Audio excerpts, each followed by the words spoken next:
Eating a vegan diet is so good for you in so many ways, starting off first from lowering your weight. So it's preventing and reversing obesity and all the problems that come out of obesity.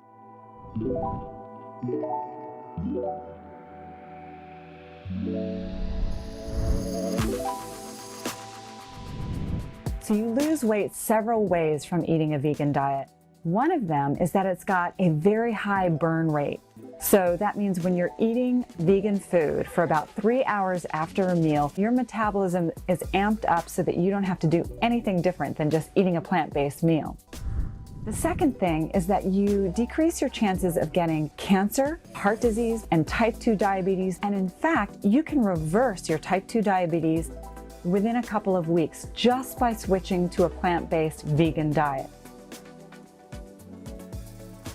Same for heart disease. Of course, consulting your physician. You can actually reverse your heart disease by switching from animal protein